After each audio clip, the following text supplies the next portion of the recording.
Salaam Alaykum. Alaikum assalam. All right. How have you been? Good. I've been very good.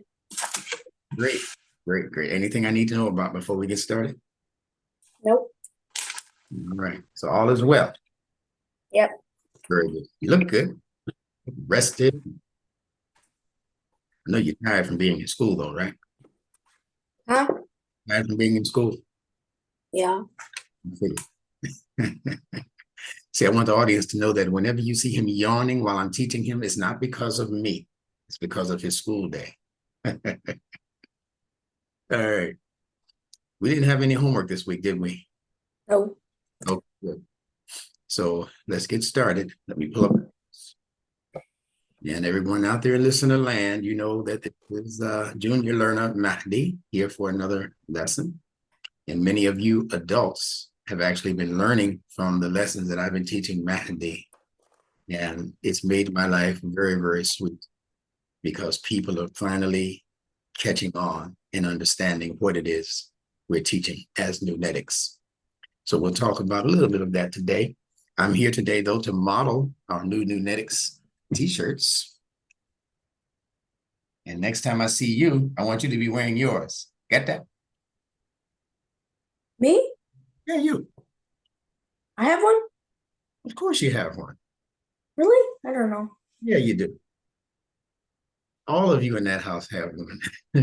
You should. Really? I mailed them a month ago. You check when I'm finished. You check for your shirt, okay? Okay. All right. Okay. Okay. That's a busy household. I understand.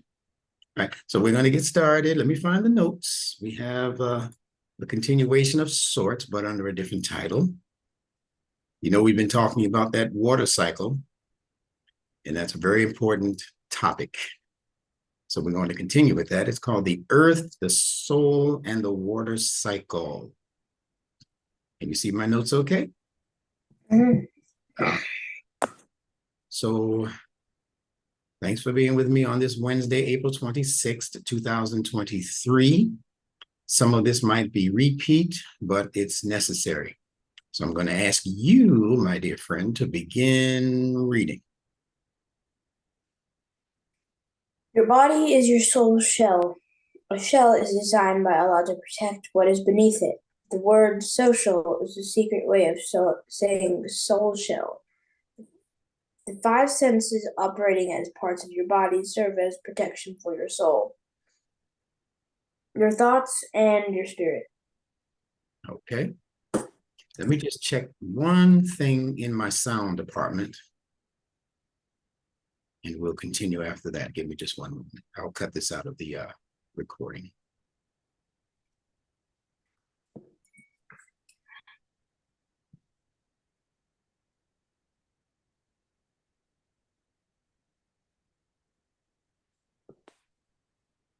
Okay, here's the culprit. Test 1, 2, 3. Can you still hear me? Yep. Okay. Can you hear me? I can hear you loud and clear. All right. So tell me, what is it I'm trying to tell you in that one paragraph about your body? Huh? What am I trying to tell you in this sentence or in these groups of sentences about what the body represents in relation to your soul? Your soul's shell. Mm-hmm. So am I saying that this physical body that I'm looking at in the mirror or in the camera is my soul's shell? Yeah, but not like literally. I don't know. Is there a soul in this body? Yeah. Then it's literal.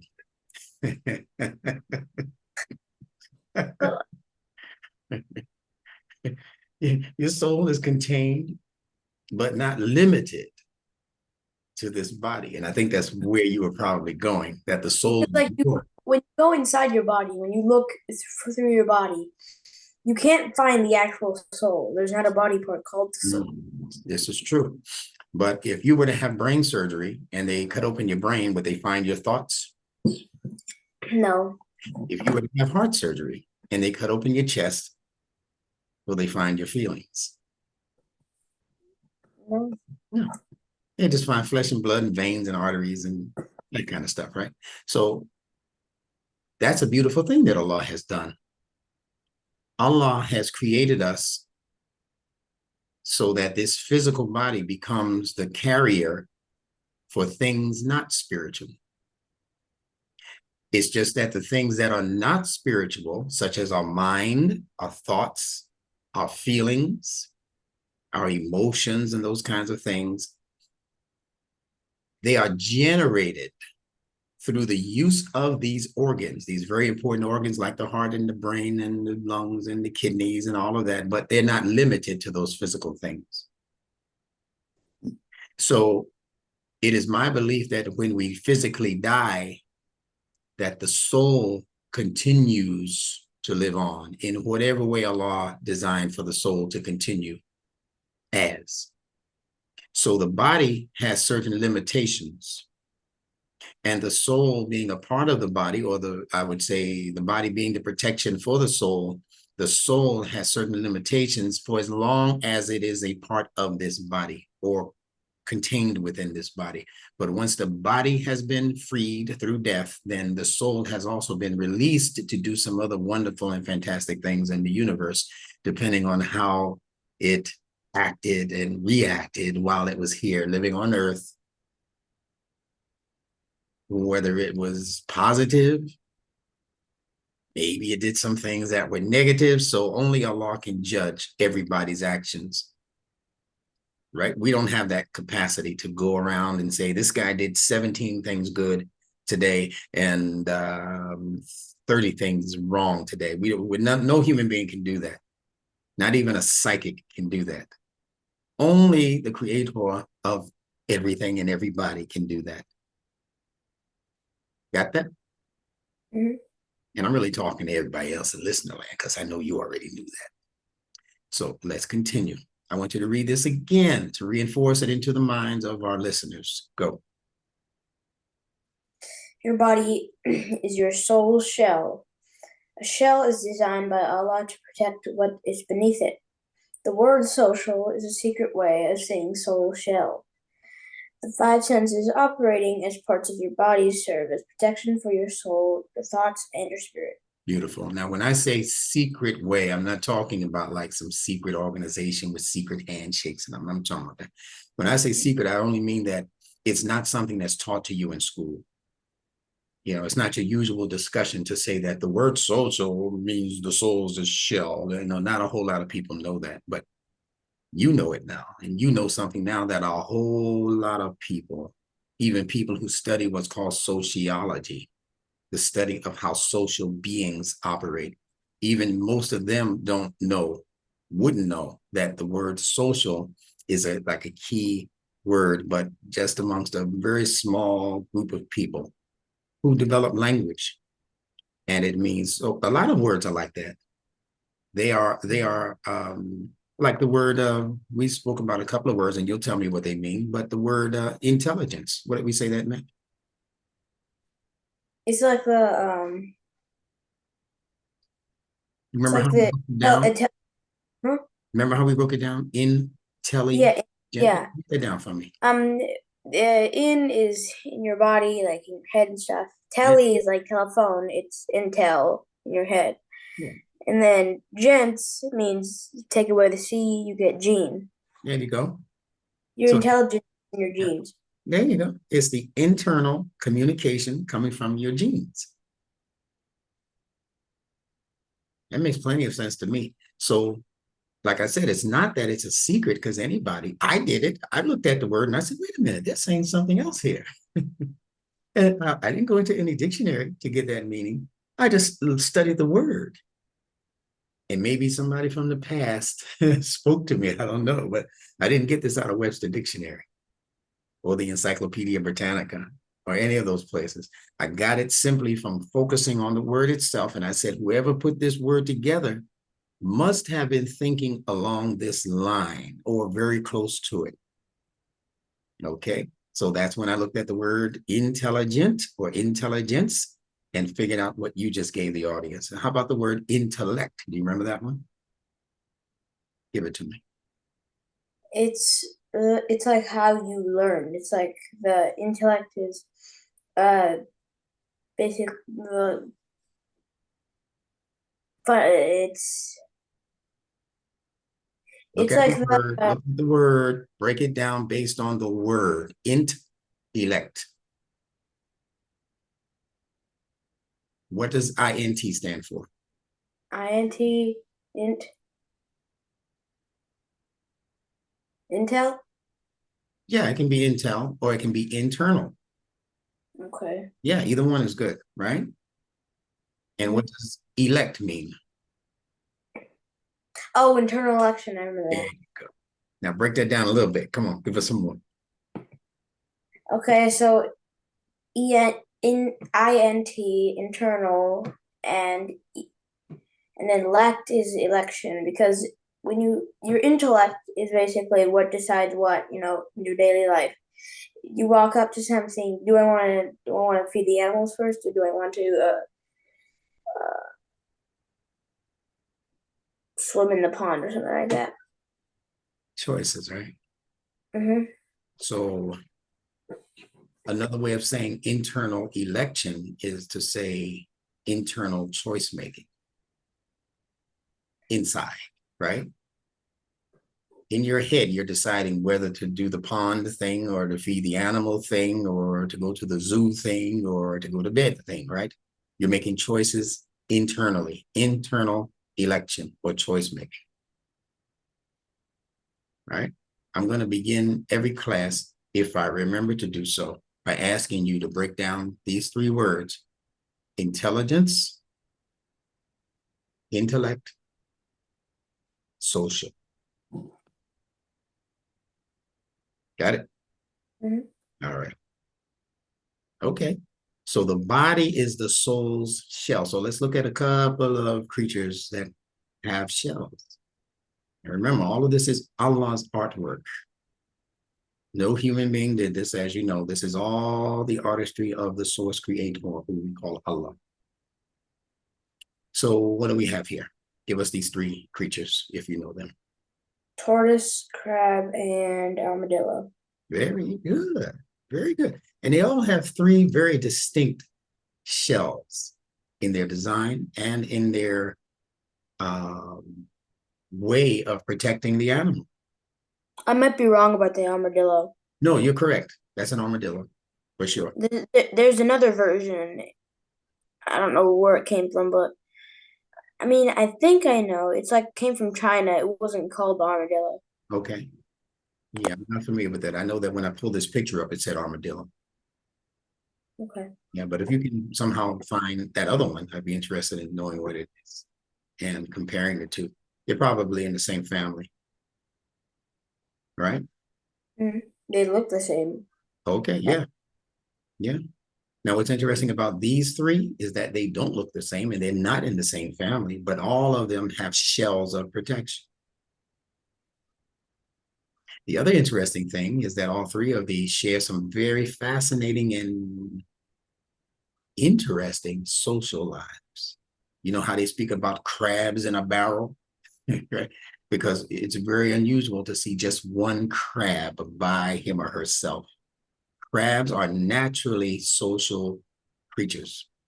So are turtles and tortoises, so are armadillos, so are bears. It doesn't mean that it has a shell necessarily, but the Wolf. social creatures, they signal something else when you think about where they are and the reasons why they need that shell of protection. Can you give me one of those reasons that these creatures might need a shell of protection based on the environment that they're in? First one, protection. Second one, because they don't have any other method of defense. Very good. Very good. I like that. All right. And Like, in relation to the crab, you know, they talk about crabs in the barrel because crabs will step on other crabs to get to the top. so, so in that regard, you need some protection. right? Sometimes against your own self and your own kind, you need some protection. You were going to say something else before we continue? Um, no. Okay. All right. We're doing well here. All right. Continue reading. The English word soul means single, unique, alone in its kind. The bottom of a foot is also called the sole, and it remains in touch with the earth. The sole of your feet connects with the foot's 5 toes in a similar way. Your human soul connects with your 5 basic senses. Okay, now there's a very important lesson that I'm teaching you right now.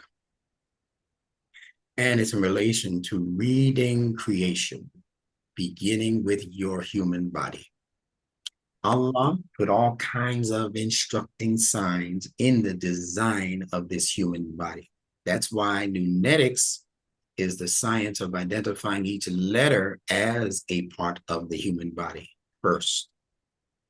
If you want to learn numetics, learning audience out there, it's going to give you 29 letters that represent 29 different parts of this human body.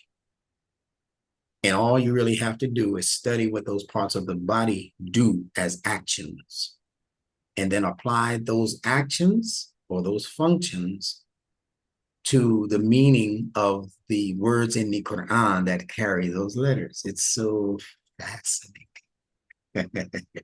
And Mahdi has been with me, what, like 6 months or more? I don't even remember. But I know it's been a good, happy year so far. And as you can see, as you listen to the videos that contain him and myself, he's just hitting them out the park every week. I'm very proud of him. He's way beyond what I thought he would be in terms of the length of time that he's been under this numetics teaching. So I say credit is to go to the numetics method, but at least 50% of the credit is to go towards his diligence in the way that he sees things and studies things and intakes information. He's a true processor. His brain is like a computer processor, and he's good. I'm not saying that to make him feel good. He already knows what his skills are. I'm saying that so that if you have children out there, you need to find out how to get in touch with Instructor Benjamin Bilal and get your children on this numetics train. It's the soul train. It's the real soul train, because this kind of learning does wonders for the human soul. Mahdi, that was a commercial. Did you recognize it? I thought it was an advertisement.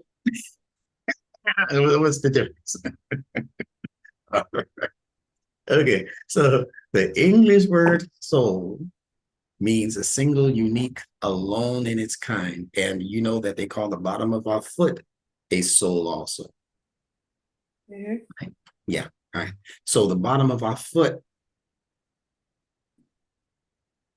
in order to make progress, it has to come into contact with the earth. You ever hear of something called grounding? Yes, I know that. Tell me It's what you taking know. socks off, taking all your footwear and then putting it on the bare earth. Yeah. And what's The the earth has its energy, which can heal stuff like if you put your feet on the ground enough. A person had back problems, they disappeared after like, I don't know, a month or something like that. I don't remember how long it took, but Yeah, very nice. My youngest daughter, she's 22 now, and she used to suffer from migraine headaches. And we had a backyard at the time that had just plain soil, dirt. And I hadn't experienced it because I don't have headaches. I can't remember the last time I had a headache. It's been decades since I've had a headache, but she suffered from migraines like almost daily at one point. And she was in the house living with us at the time, and she was complaining about this migraine. And I said, well, why don't you take your shoes off, try taking your shoes off and just walking in the backyard for about 10 minutes, 15 minutes. She came back 15 minutes later with no headache whatsoever. And she thanked me so much for that. She said, I had no idea that that's all I had to do. Now, the body is electric. The body has electric, you know it, because if you have your socks on and you walk on your carpet or your rug and you rub your feet on the ground and you touch somebody, you know what happens, right? yeah.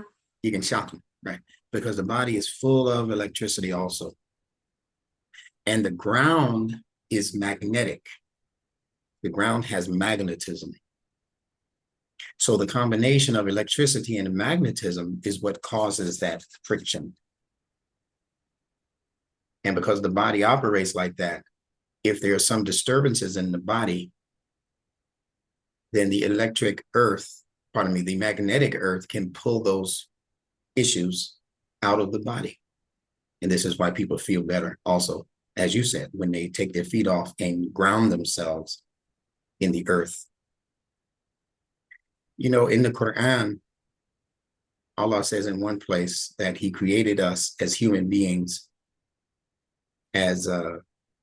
he created us to grow like plants grow. Can you tell me how a plant grows before we go on? Needs sunlight, which we need too, vitamin D. Well, tell me what you begin with. Give me the whole. Oh, okay. From the beginning, it needs, well, it doesn't need, it starts as a seed, which comes from a big plant, which drops and gets planted, naturally planted, not by us, by the wind, animals, or something else, like something like that, like how birds eat bird seeds, or bats eat fruit, or something like that. Mhm. Sometimes they ingest seeds, but the seeds, in that case, they don't. The shell protects it from the digestive juices, kind of Another like protective shell, huh? Another shell yeah. protection around the seed. Very good. It's like how the soul has a shell, the body. Then this shell falls out by the animal, which either sometimes regurgitates it or something else.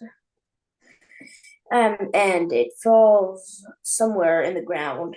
If it does, like if it's not on concrete or something like that. If it falls on the ground somewhere like near grass, and if it, gets enough sunshine, water, and what's it called? What happens to the seed once it's beneath the The soil? seed, once it's beneath the soil, it starts growing. The soil starts, or the inner part of the seed starts sprouting out, and after a while, it will come out the seed, and it will go through the dirt out, and it will have its first few leaves, and the roots have to grow too. Okay, so tell me about the first roots and which way do they go when they first burst out of the seed? They go down, or just any direction. Yeah. And They what do you call that first root that goes down before it comes back up? You know the word for that? I think we mentioned that last week. Remember me mentioning taproot? Yes, taproot. That root. Yes, taproot. So what's the purpose of that? Why would allow the root to first go down? I thought it was supposed to come up so we can get the fruits and the vegetables out of that thing. What's that going down thing about? Water goes down, Good. then that root spreads more root, or grows more roots. Well, what else is going on with that taproot though? It's not just looking for water because water is all throughout the soil when it rains. So what's a different reason for that taproot first going down? And it's several Yeah, that do. it's like it's just it's kind of like stabilize it, I think. Exactly. I was going to say, I know you have it right at the tip of your tongue and right in front of your head. Yes. It's meant to stabilize the plant, because like it's like an elif. It's like the support beam. Without the support beam, the building cannot stand. Right. Now, what does that say about the soul if The soil is like the soul, and the soil is what helps the seed to break forth and then send down a taproot that has to first stabilize. What does that say about the need for the soul to be stable? What does a stable soul look like? I don't even know the answer to that. I'm hoping you help me with this one. What in the world is a stable? If you had to teach a class in school called How to Stabilize the Human Soul, where would you begin with that? I need to open my window first. When you do that, because I just opened mine. Okay, I already have an idea. Bet you do. Go right ahead. I'm gonna let you work out on this one. How to stabilize the human soul.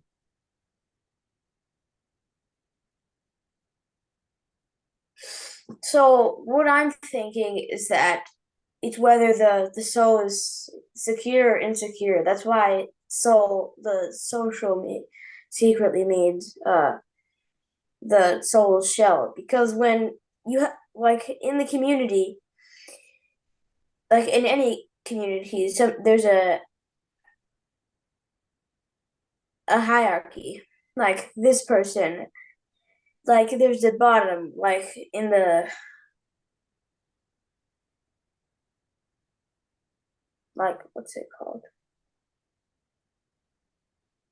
The feudal system. Mm. Keep going. So the first one that starts, or not the first one. I mean, it's kind of like the first one. Villain. It's not it's not how you think it's spelled. It's like Villein.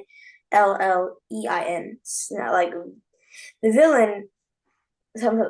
It's very bottom, but like a little above the slave. The villain lives outside the city walls or out of the manor. The manor is a base, like a little kingdom. Manor. That's for the listening audience. A That, little manor. that manner. That's what you're talking about, right? Yeah, the manor. Yeah, not manner like manners. The land given to the Lord by Yes, the king, yes. because like some kind of reward for fighting or something like that. Mhm. And the manor is like a little kingdom, basically. It's like it's like a it's like kind of like how do I say it?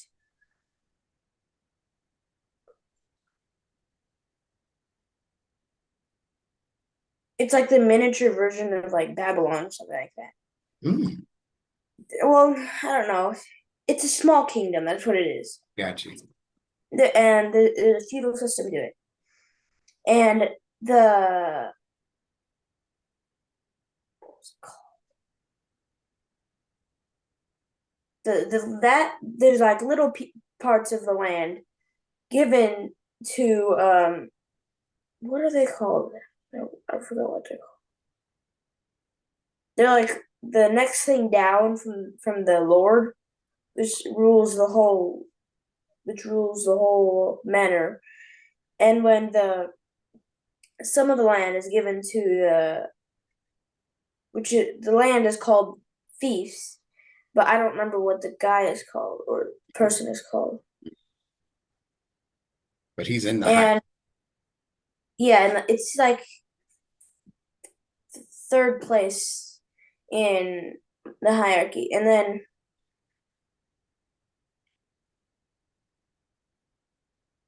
the fiefs and everything are third place, and then there's the church, and then the townspeople. Yeah, and all that. The townspeople are just like maybe not middle class. Yeah, they're like middle class, and the villains sometimes the only way there's no way to move up a rank some there's no way to move up a rank. Like you can't go from the townspeople to I don't remember what those people are called. I kind of remember what it's. And instead of actually giving money like coins, they give crops or they trade. They don't do this coin thing. That wasn't invented at the time. You would instead like I would like those two pieces of lumber for these like four ducks. All right, so And you're talking about bartering. huh? Have you heard of Barter? bartering? Yeah. Bartering, bartering. Oh, okay. Then and as payment to the Lord for for um for letting them have the land and all that thing. There's like a yearly, monthly payment, something like that. At harvest time, they would give some of their and lumber, harvest meat, some corn, just about like a quarter or like 50% of what they have. And well, that's most of the feudal system. Not much else to it. Now you're gonna connect that. I already see it in my head what you're saying, but you're gonna connect that with the taproot going down in order to stabilize itself. Yes.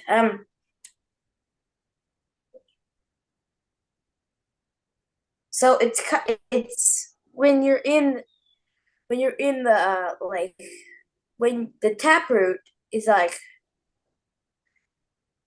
when you're grown in a good family and like everything's okay, like you're not in war or something like that. You're a baby, you need water, you need food, everything basic like that, like how a plant needs that. And what I mean by secure and insecure, like a villain is somewhat secure in a way that, it's able to live. It's like kind of like it's not dead. It's living its life with little rations, but it still lives. Kind of like they're like weeds, kind of. And then like grass or weeds, something like that. And when you're secure and stuff like that, your soul and that's when it grows a taproot where it can support itself without or stabilize itself um without getting ripped out the ground. Mm. Like sometimes there's like intense rains and then the rain washes down so fast, you can't soak up all that water fast enough. So you need to have a taproot. That kind of thing, that kind of water gushing. It's like when you have to. It's like when something goes wrong in the family. Mm. Like like let's say you grow up from a baby to a child. When you grow up from a baby to a child, you're more secure than when you were a baby because you didn't know your parents that much because you were still a baby and your eyesight wasn't good and your hearing wasn't that good. But after a while, you become child toddler. And when that kind of thing happens, you can see more, you can walk more, you can hear more, and you can support yourself a little more. You know how to like if your mother teaches you sometimes like the Amish, if they teach their children at a very young age to do the amount of work they can do, like move stuff from place to place, or some stuff like that. Mm-hmm. And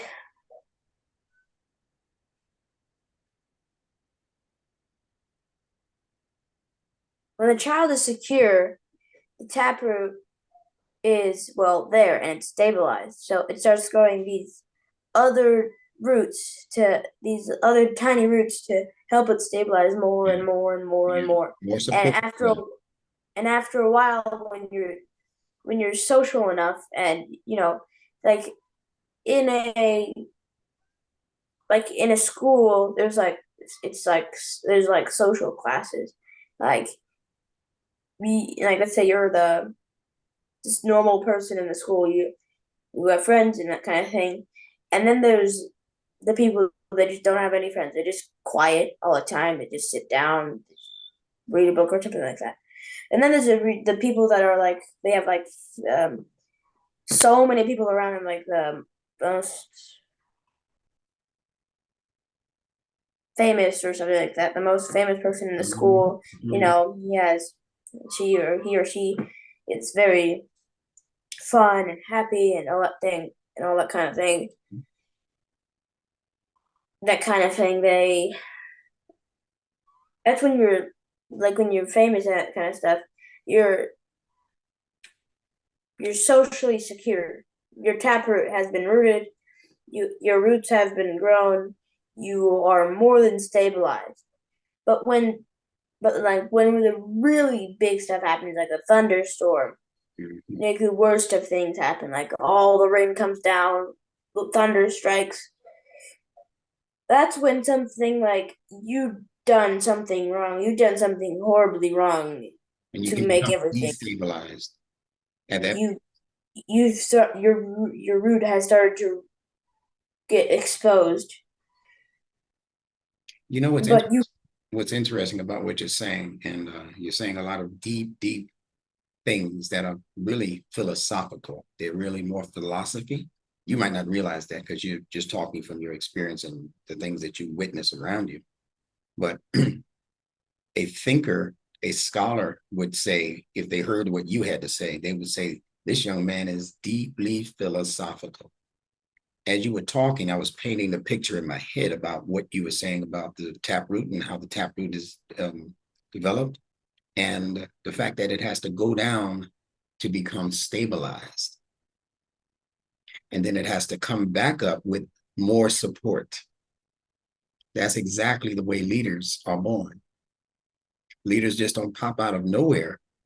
They have to go through a particular level of depth, whether it's study, they have to study for years, or they have to become what some people would call socially connected. I think that's what you're discussing also, that you have to get to know people. You have to be social and sociable. You have to be likable in many cases for you to make progress up the ladder towards leadership. You have to have an agenda. You want to grow.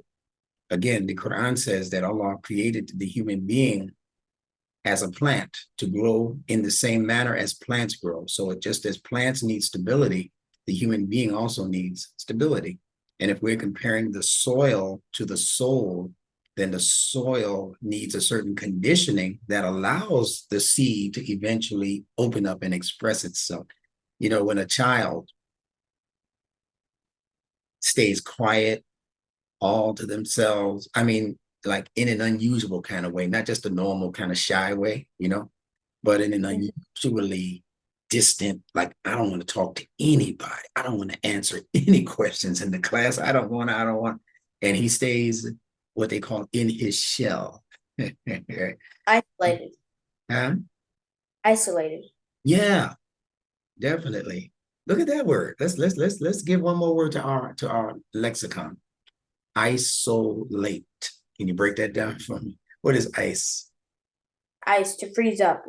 I remember already kind of explaining. Like when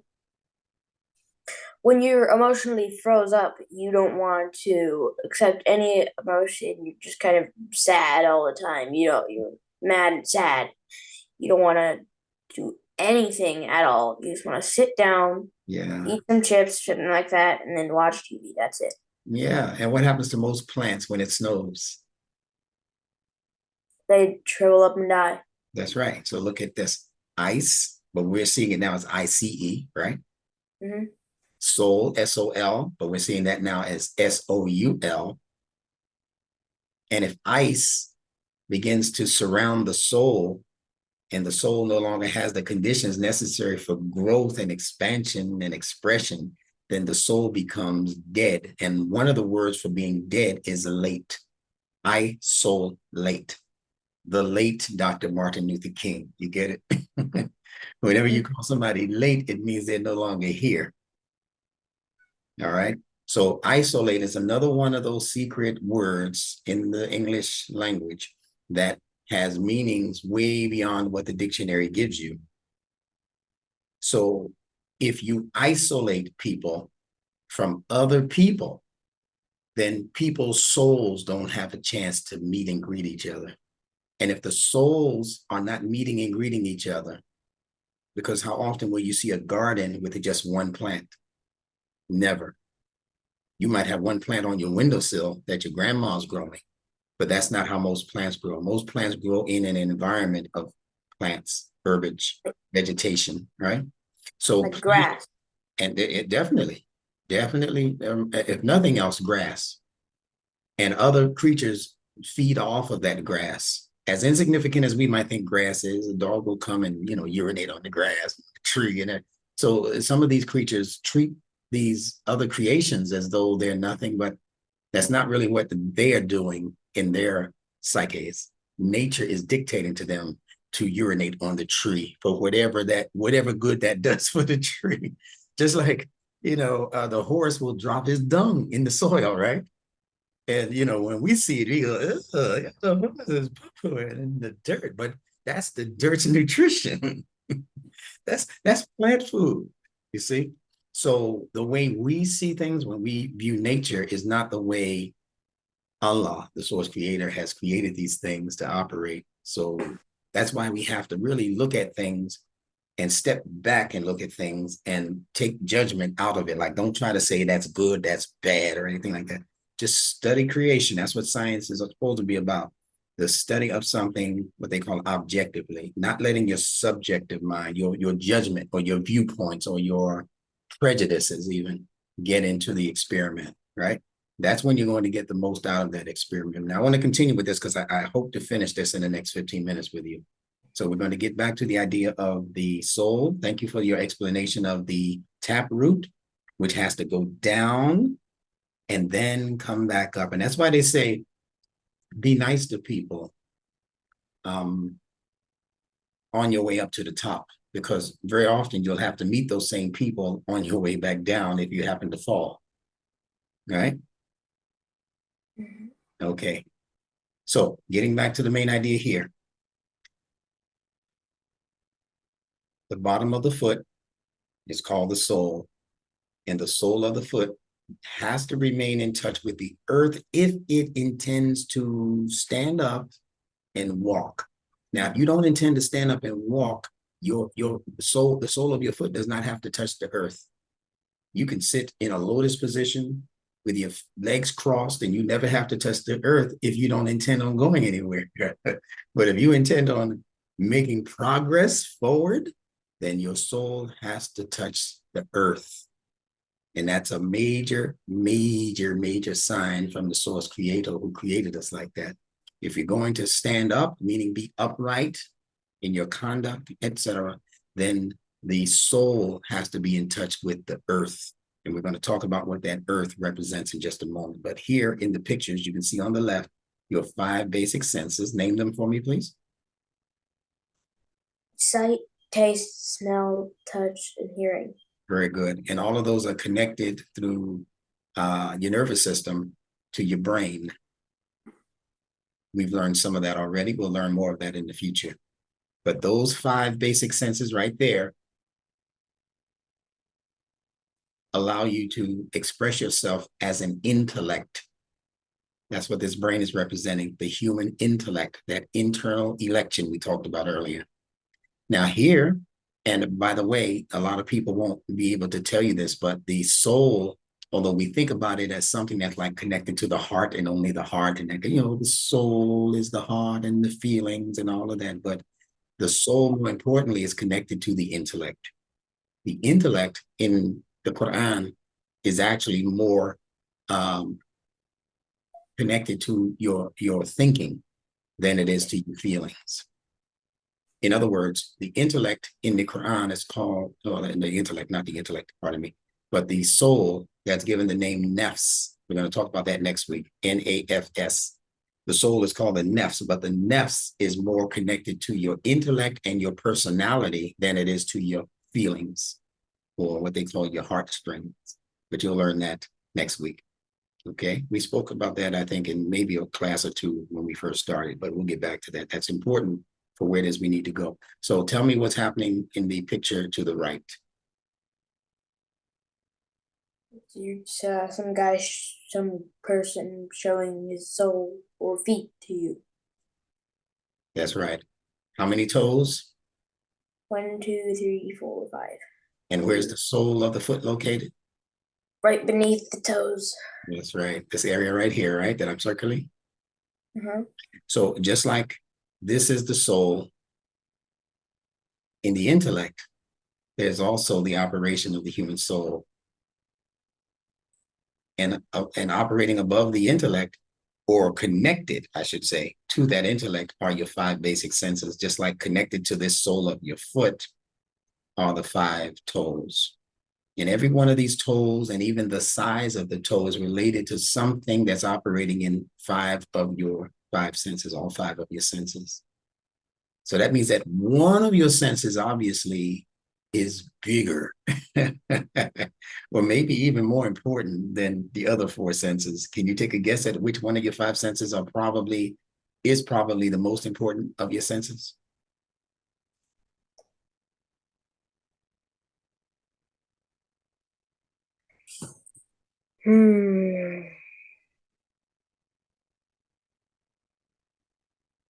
Well, let me ask you a question, and we're going to go through the process of elimination to find the answer to that. There are some people who can lose their sense of taste. You ever hear about that? People eat food because they have to, but a lot of people can't taste their food. Did you know that? Yeah. And I'm pretty sure that's what happened, yeah. Yeah. During the whole COVID thing, there were a lot of people who said they lost their sense of smell and their sense of taste.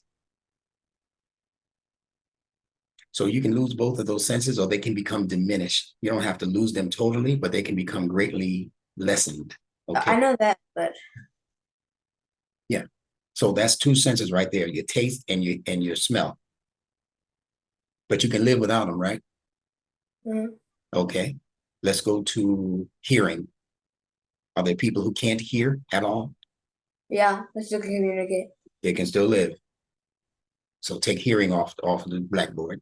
Now let's go to seeing. Are there people who can't see at all? Yeah. Okay. So for all of those 4 senses we just mentioned, you can live without them.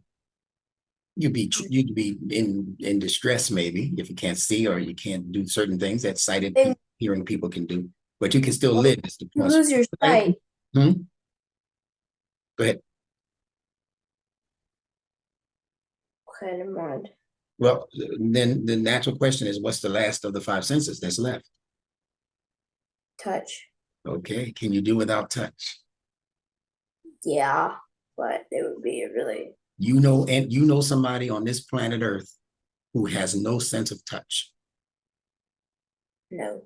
No, because when you lose your sense of touch, it's called dying or being dead. When this body loses all of its sensitivity, that's all touch is. Touch is sensitivity. When you lose all sense of sensitivity and you have no more sensitivity left in this flesh body, when you if you put your hand, if you touch a light bulb and it doesn't bother you, you put your hand in fire and it doesn't bother you. If you put you understand what I'm saying? Then that means you're not here, you're not living, you're dead. If you put a dead body in fire, no problem, right? But if you do that to a living person who has sense of touch, reflex, etc., no bueno. That ain't gonna work for that person. So I think that the big toe represents the sense of touch. That's just my hypothesis. What do you think about that?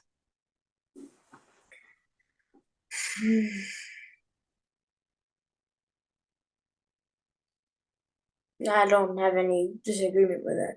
Okay, now let me ask you another question. This is just a naturally logical extension of what we just said about the 5 toes. Let's go to the 5 fingers. Okay. Mm-hmm. Which one of your fingers then would represent that big toe, but on your hand? Thumb. Exactly. If you lost your pinky finger, can you still kind of manage, pick up your coffee You cup? can manage. Hmm? You can manage. I mean, you just have a little less grip. Exactly. But which one of those digits, if you lost them, you'd have a very difficult time even picking up a cup. Thumb. Exactly. So you see the correlation there between the toes and the fingers, and how Allah created everything consistent and with like a logic attached to it.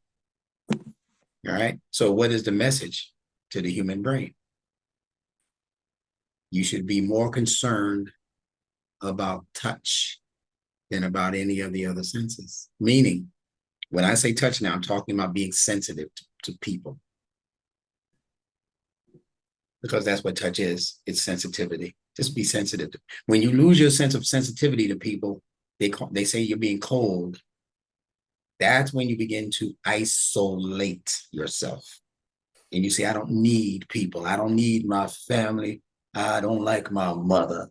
I'll never want to be at the family reunions. They don't do nothing for me. I'm trying to make some money out here. I don't need to be around any family. I don't need to participate in any community events. I don't need to know who my neighbor is. What has my neighbor done for me? See, when you become like that and you isolate yourself from other people, then you become frigid, frozen, cold, and distant. And the word for that is insensitive, or desensitized. If you were once sensitive, you become desensitized.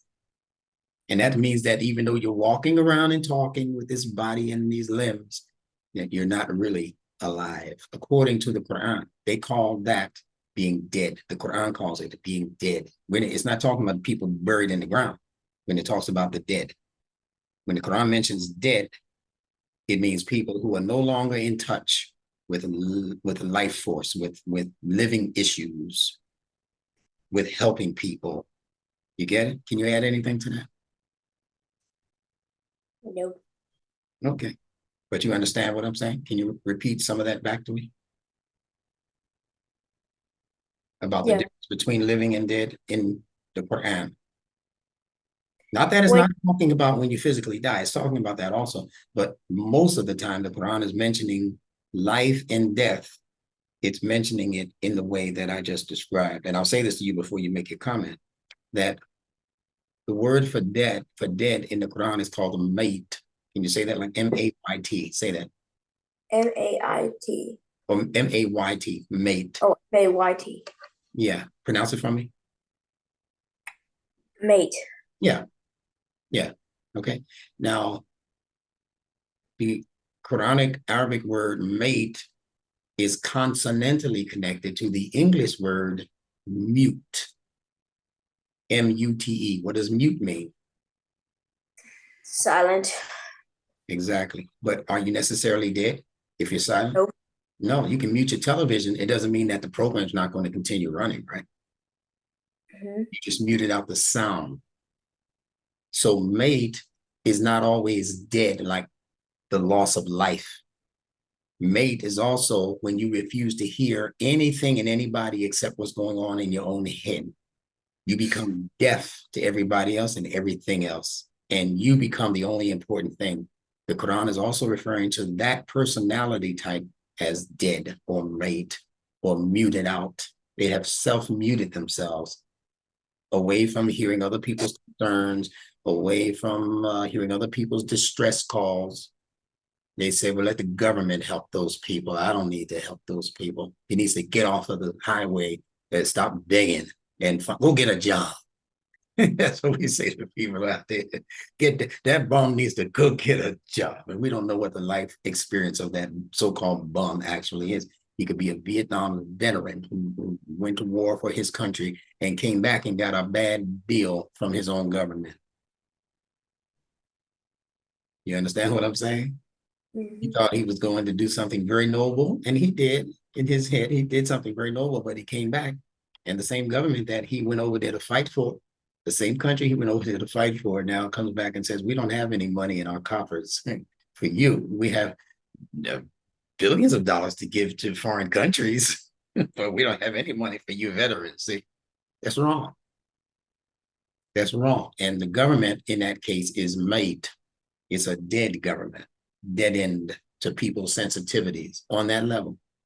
In that area, at least. Maybe in other areas they're alive, but in that area of helping the people who tried to help the country, they failed miserably. But anyway, did you have something else to say before we move on? I just have a question. Sure. Is that a fake window? In my background, Yeah. a fake window? Is it fake? Yeah, I just look at it. It look kind Uh, of fake. I don't know. no, no. If you watch it carefully, you'll see it getting darker outside. No, it's not a fake window. Okay. Looks like it for a few. That's the real deal. That's a second floor view there, partner. Yeah, but that's nice that you would say that because some people have those fake backgrounds, right? They call them virtual backgrounds. I never like those things. I like real stuff. Even if it's just a real wall, I'd rather have a real wall than have, a fake living room. And I see people do a lot of things and then they come in fuzzy and like AI type, I'm saying, where are you? Are you really in Hawaii? No. Are you really out in space? Some people come with stars and the moon and all kinds of stuff in their background. I'm like, is that really where your head is? No, I like real things in the background. Does that Just answer? make, Hmm? just making sure. I mean, I thought you installed like a painting of a window in the Oh, outside. no. That's cool that you would think that though. Yeah. But no, this is my real studio inside my real house, and that's my real window over there with real darkness encroaching as we speak. Okay. Mhm. All right. Inquiring minds want to know. I understand. All right. Let's move on. We have just a few minutes left. Continue reading. We have to be very careful what we allow our five senses to come in contact with. Our senses condition our sensitivities. Okay. So what are some of those things there on the right that people give their five senses to almost every day? Murder, homicide. Well, aren't murder and homicide the same thing? Uh yeah, they're pretty much related. Physical injury, carnapping, cattle rustling, robbery, theft, rape. Yeah, I thought it was interesting that they had cattle rustling. A lot of people in the West, although it used to be a thing of the West, the cattle rustle, but and when we built these big cities and all of that, nobody knows what cattle rustling is anymore. But it's interesting they have that. I think the difference maybe between murder and homicide is intention, because you could murder somebody accidentally, and I think what's the word for that? Accidental death. Accident, murder. No, there's another word where if it's an accident, it's not. They don't really call it homicide. There's some other word that's getting away from. I'm sure people in the audience know. You can just put it in the chat box, as they say. All right, it's a charge, but it's not murder, or at least murder one in the way they talk about those things. All right, so the point here is that we have to pay special attention to the things that we allow our five senses to come in contact with. That's the whole point. Okay, just like your sole of the foot has to come in contact with the earth, your five senses come in contact with something that is the equivalent of the earth. And we're going to talk about that now for a few minutes, and then we're going to close out and pick up this time next week. It's been a joy. Continue reading. In the same way that our five toes are designed to come in contact with the earth, our five senses are designed to come in contact with our heart's concerns.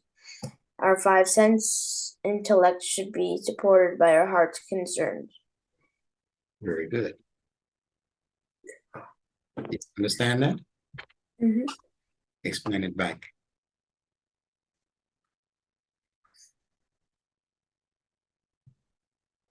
So,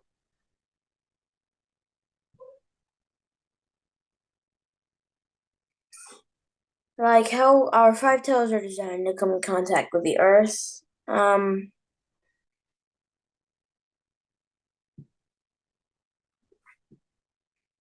Oh, okay.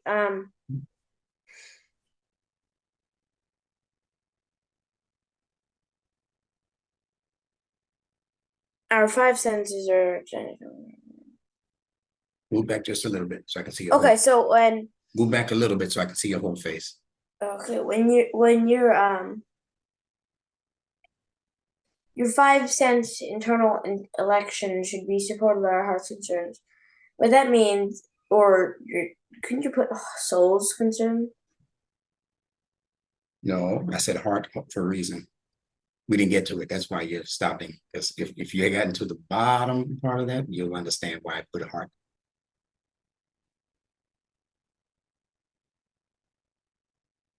Okay, look at those words on the bottom and you'll get it after you read those. Just read the words out loud. Heart, earth, hard, Stop there. R. Stop there. You see the consonants in heart? What are they? RT. The consonants. Oh, What consonant is this? What letter? H. What letter is this? R. What letter is this? T. Okay, very good. Oh, okay. Okay, so you see the word heart and the word earth have exactly the same letters. If you take the H off the beginning and put it on the end, then you have the word earth, right? So there must be something that the heart and the earth have in common. So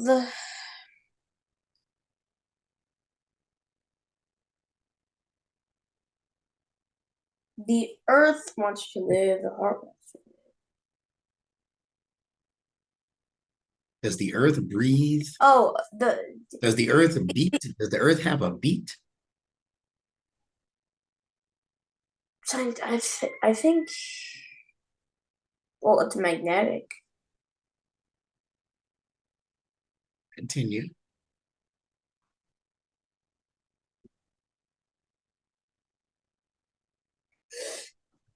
So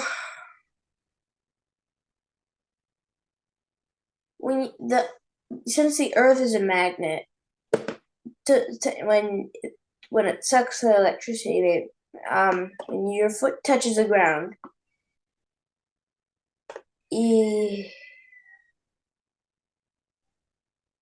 there's a kind of like magnetize the impure.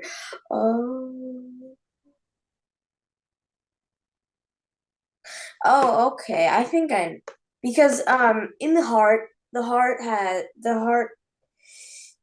brings in blood and then pushes it out. When the blood comes in, the the blood comes in, or the deoxygenated blood comes to the heart, and when you breathe in that oxygen, and you breathe out, that the oxygen goes to the deoxygenated blood, and then the oxygen oxygenates the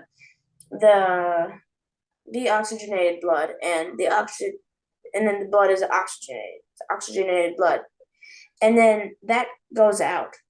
It's when our sole of the feet touches the ground, the impurities of our body gets magnetized through our feet, goes down into the earth, and somehow becomes pure energy, like good energy. Nice. And then that energy goes out, and the impurities get sucked out. All that impurity is gone, the back pain, the migraine, everything. And that good stuff goes into you, and breath, air, and everything is clean.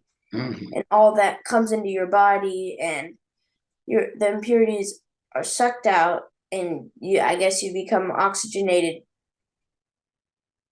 and you become a pure or oxygenated soul. Yeah, especially if you practice the correct form of breathing, and maybe we'll talk about that in a future class, but there's a correct. You said it was like Buddha breathing. Yeah, that's right. I think where it's like where you breathe in through your nose and then you breathe in through your mouth, or Mhm. breathe out through your mouth. Yeah, they call it deep belly breathing. How the baby first breathed. Exactly. If you look at the baby's stomach, as the baby is breathing, is much different than the way we are trained to breathe later on in life, where the oxygen is not being properly resupplied through the bloodstream. So we have to actually learn how to breathe all over again. In the Quran, when Allah is talking about a very special creation that he's in the process of making called the Khalifa, that Khalifa doesn't become activated until Allah says, when I have breathed into him of my ruh, my spirit, they translate it, then certain things will begin to happen. But it's not until the breathing has been executed. And remember, breathing is in and out. You see, everything in creation is dual. Allah says that he created everything by the word zawjain, meaning two of a pair, but two, one and one as a pair, two, zawjain. A zawj is just one part of the equation. The other part is makes it zawjain. So there is electricity. The body does have an electric component, but the body still also does have a magnetism to it. So everything is electromagnetic. It's just that magnetism weighs heavy in some situations, and the electricity weighs heavy in a different situation. The earth, the same thing. The earth is mostly magnetic, but the earth can also be electric, right? Because everything has to have its counterpart. Everything has to have it has to be a couple. The only thing that doesn't exist as two or as a couple or as a duality is Allah. Allah is singular and unique. He doesn't have a male female personality type thing going on, right? He's the creator of personality. He's the creator of male and female. And the only real reason we still say male and female when we talk about God or Allah is because we don't have any words in the English language to really describe what Allah does and what Allah is. And we just feel kind of strange saying it. If we're talking about Allah, they say, it creates, it just sounds funny in the mind. So we choose not to do that and just to explain that Allah is not male or female, that he is singular and unique, and that there is nothing that you can compare to Allah. So we can't say that the sun is like Allah because it shines and it gives warmth and then people like to come out in it. That's all nice, but we can't say that Allah is like the sun or Allah is like the moon, waxing and waning. And we can't say that. Can't say he's like a match in the dark. We can't say he's like the night star, and all of that, right? Those are descriptions of created things.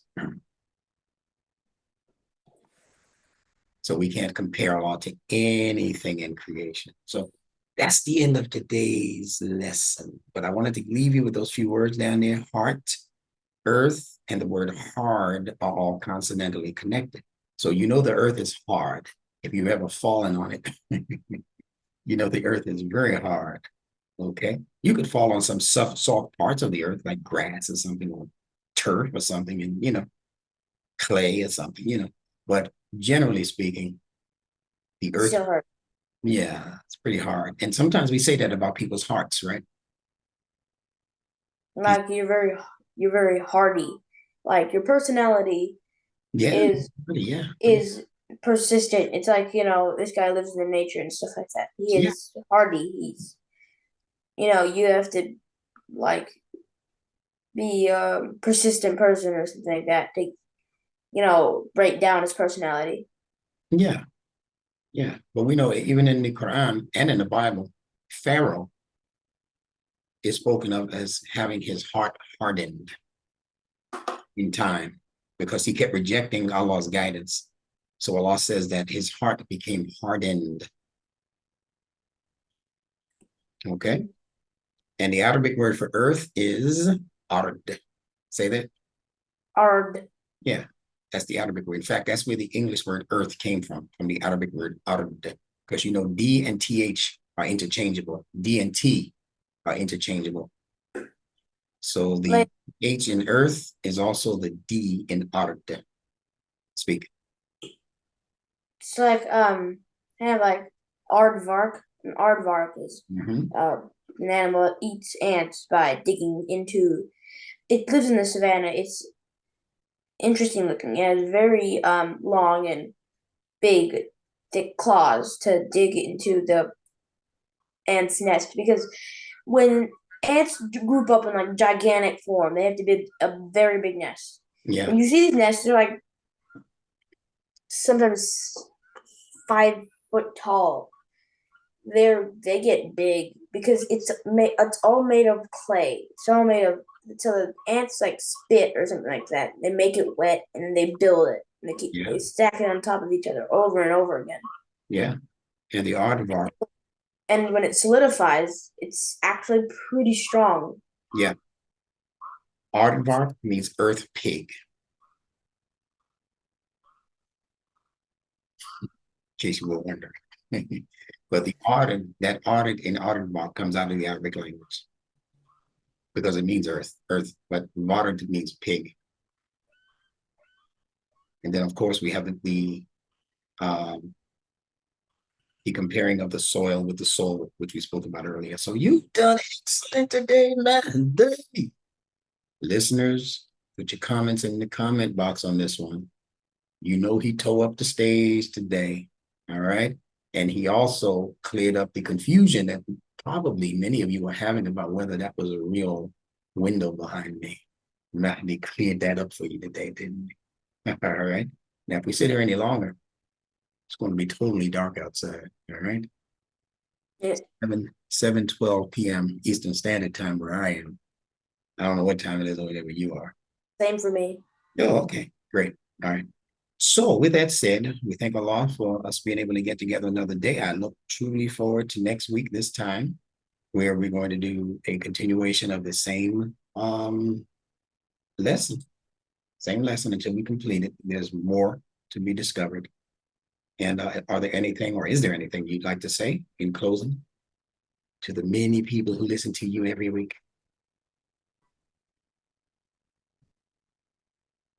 Get grounded and get oxygenated. All right.